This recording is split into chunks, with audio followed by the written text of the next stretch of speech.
بسم اللہ الرحمن الرحیم۔ دین اسلام میں دنیاوی تکالیف و مرض کی وجہ سے موت کی تمنا کرنا جائز نہیں ہے، کیونکہ موت کی تمنا کرنا یہ بے صبری کی علامت ہے، اور بے صبری اس بات کی علامت ہے کہ یہ بندہ رب تعالیٰ کے فیصلے پر، رب تعالیٰ کی تقسیم پر راضی نہیں ہے۔ حالانکہ مومن کی شان ہے کہ مومن رب تعالیٰ کے فیصلے پر، رب تعالیٰ کی تقسیم پر راضی رہتا ہے۔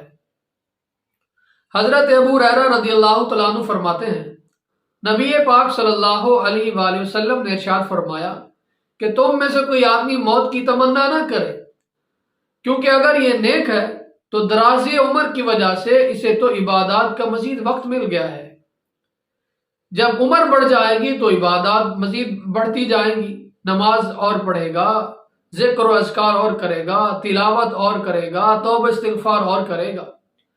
اور اگر گناہ گار ہے تو ہو سکتا ہے کہ اللہ تعالیٰ اس پر راضی ہو جائے اور اسے توبہ کی توفیق مل جائے اور یہ اپنے گناہوں کی اللہ تعالیٰ سے معافی مانگ لے۔ تو کوئی آدمی موت کی تمنا نہ کرے۔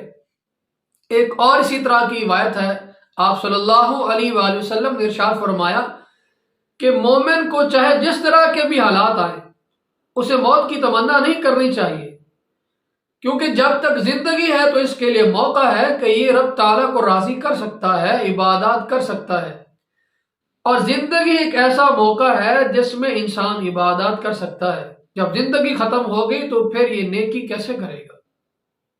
ایک اور روایت میں آتا ہے، آپ صلی اللہ علیہ وسلم نے منع فرمایا کہ کوئی آدمی موت کی تمنا نہ کرے۔ فرمایا اگر کسی نے موت کی تمنا کرنی بھی ہے تو پھر یہ الفاظ، ان الفاظ سے اللہ تعالیٰ سے دعا مانگے کہ یا اللہ مجھے اس وقت تک زندہ رکھ جب تک میرا زندہ رہنا بہتر ہے، اور مجھے اس وقت موت دے دے جب میرا مرنا بہتر ہے زندہ رہنے سے، تو مجھے اس وقت موت دے دے۔